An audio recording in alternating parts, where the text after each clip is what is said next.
उत्तर प्रदेश का उत्तर पूर्व भाग में जनपद संभल स्थित चंदौसी भारत का एक प्राचीन काल से ही व्यापारिक केंद्र की दृष्टि से ऐतिहासिक एवं पौराणिक व धार्मिक रूप का केंद्र रहा है।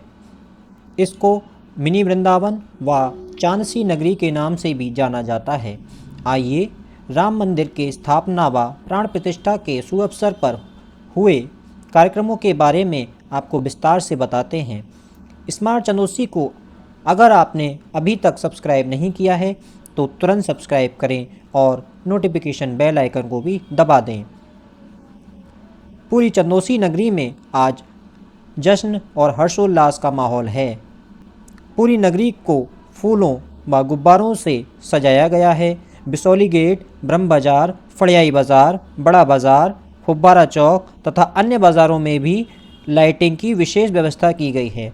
राम भक्तों ने जगह जगह पर भंडारे का आयोजन, सुंदरकांड, रामायण पाठ, अयोध्या से लाइव प्रसारण के लिए बड़ी बड़ी एलईडी की व्यवस्था, भजन कीर्तन, भजन संध्या आदि की व्यवस्था की है। शाम के समय व देर रात तक दीपावली जैसा उत्सव रहे, इसके लिए आतिशबाजी व दीपोत्सव मनाकर रामलला के विराजमान होने की खुशी मनाई जा रही है। इस अवसर पर श्री रघुनाथ आश्रम में भव्य आयोजन किया गया है। हनुमान मंदिर में भी भजन कीर्तन कार्यक्रम का आयोजन किया गया है। गणेश मंदिर पर विशेष लाइटों के साथ भजन संध्या व दीपोत्सव कार्यक्रम हो रहा है। रामबाग धाम चंदौसी में भी विशेष आरती रामलला के विराजमान होने पर की गई है। चंदौसी से आज विशेष वाहन अयोध्या के लिए जा रहे हैं। चारों तरफ राम रामम राममय जैसा वातावरण है और हर कोई जय श्री राम के नारे लगा रहा है। युवाओं ने भी बाइक रैली निकाली है और पूरे नगर का भ्रमण करके राम के संदेश को जन जन तक पहुंचा रहे हैं। मुख्य बाजार में राम की झांकी पूरे नगर में भ्रमण करेगी और रामबाग धाम पर अपनी यात्रा को पूर्ण करेगी।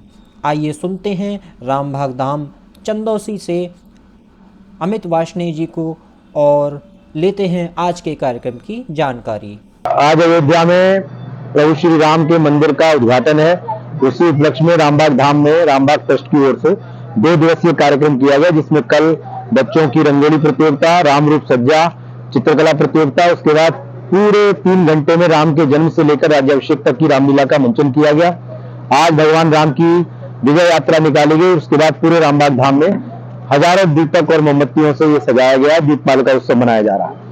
प्रभु श्री राम की प्रतिमा, चूंकि ये रामबाग धाम है इसलिए ये संकल्प लिया गया कि यहाँ प्रभु श्री राम की एक बड़ी प्रतिमा बनाई जाए। पहले हमारा 31 फुट ऊंची प्रतिमा बनाने का लक्ष्य था, तो प्रभु की कृपा से अब ये लगभग 60 फीट की प्रतिमा तैयार हो रही है। 2 महीने बाद इसका निर्माण कार्य पूरा हो जाएगा। उसके बाद ये अनावरण किया जाएगा माननीय मुख्यमंत्री जी के द्वारा। आज के इस भव्य राम उत्सव के कार्यक्रम में कितने दियों का दीपोत्सव का आयोजन किया गया? 5000 दिए और 5000 मोमबत्ती। क्या आज के कार्यक्रम का विशेष रहा? आज पूरे नगर में जब हमने विजय यात्रा निकाली तो जनमानस का उत्साह देखते बनता था। कम से कम 30-40 जगह लोगों ने रोक रोक कर प्रसाद वितरण किया। यात्रा की कम से कम सैकड़ों जगह आरती उतारी और पूरी भव्यता के साथ पूरे नगर को सजाया गया। पूरा रामबाग धाम ट्रस्ट आला आधारित है और हमें बहुत खुशी है कि पूरे जनमानस ने रामबाग धाम ट्रस्ट की विजय यात्रा का स्वागत किया। अभी यहाँ पर महाआरती का आयोजन है। भगवान प्रभु श्री राम यहाँ पधार चुके हैं। दीप मालिका के हम पैदल प्रभु को लेकर आए थे, भगवान राम, माता जानकी, लक्ष्मण जी, हनुमान जी के साथ। अब उनकी आरती का मुख्य और महाआरती का आयोजन यहाँ किया जाएगा।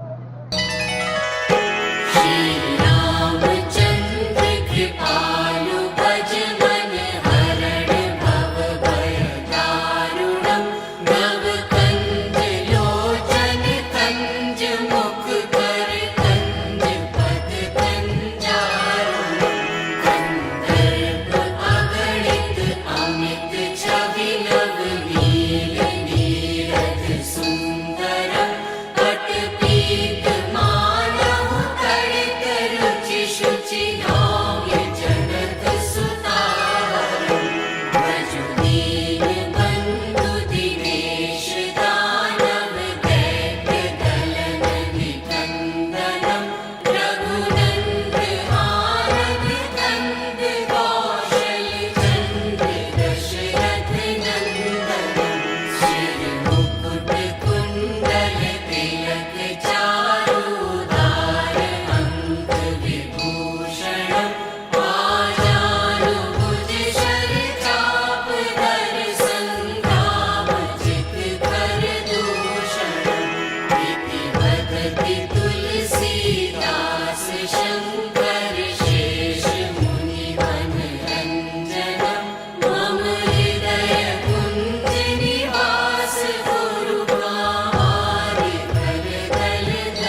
शक्ति नगर में भी आयोजित कार्यक्रम में भक्तों ने विशेष पूजा अर्चना की। आइए जानते हैं यहाँ के पंडित जी ने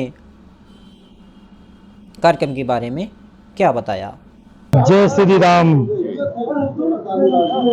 आज अनंत विभूषित पराकाष्ठा हनुमान जी महाराज की अनुकंपा से जो कार्यक्रम जिसकी हमें प्रतीक्षा थी कम से कम 700 वर्ष पहले से, इसका प्रत्यक्ष रूप से जो जिज्ञासाएं थी हमारे पूर्वजों ने, हमारे से पहले आने वाली जो पीढ़ियां थी उन्होंने जो बलिदान दिया कि हम एक बार से अपने सनातन को बचाने के लिए और राम मंदिर निर्माण का जो संकल्प लिया था वो पीढ़ियां परिश्रम करती रही, अपने बलिदान दे करके, अपने प्राणों की आहुति दे करके चली गई, मगर उन्हें सफलता नहीं मिली। और वही राम रच राखा, कोकर कर्म कोकर तर्क बढ़ावई शाखा, तर्क करने से कोई फायदा नहीं, जो राम जी की इच्छा होती है वही होता है। आज वो समय आया कि अयोध्या में सन 2019 में सुप्रीम कोर्ट के फैसले के आधार पर, संत मनीषियों की गवाही पर, साक्ष्य जो भी प्रत्यक्ष में मिले थे हमारे राघवेंद्र सरकार के प्रति, उसके आधार पर सुप्रीम कोर्ट ने जो आदेश किया वो सनातन धर्म और हमारे राम जी के विषय में किया। मैं पंडित अवधेश जी महाराज राम जी की कृपा से ही राम कथा का अनंत कुछ वर्षों से जो प्रवचन करता आ रहा हूं। ग्रंथ में भी यही लिखा है कि कलयुग में अत्याचार और भाईचारा समाप्त होगा, इष्ट देवता देवी देवताओं पर अत्याचार होगा। सो हुआ था, मगर ऐसा भी नहीं, बीच में एक बार फिर कलयुग आया। कलयुग में तमाम कार सेवकों पर गोलियां चलाई गई। आज सबके परिश्रम से, इंतजार से, सबकी भक्ति से आज हमारे भगवान श्री राम जी का प्राकट्य अवध में हो गया है। और इसी के अवसर पर यहाँ पर आज शक्ति नगर के मध्यस्थ में हमारे बीच में ये जितने भी बंधु खड़े हुए, सबके सहयोग से राम जन्म महोत्सव का एक शुभ अवसर हुआ और एक प्रकार से आयोजन हुआ। उसके बाद में भगवान राम जी की पावन कथा को सुनाते हुए आज श्री ठाकुर जी की कृपा से, गुरु शब्दों के आशीर्वाद से आज हमारे यहाँ पर राम जी का राज्य अभिषेक हुआ। और आज हमारे राम जी गत वर्षों के बाद अवध में आ गए हैं और मंगल का विषय है झूलने का।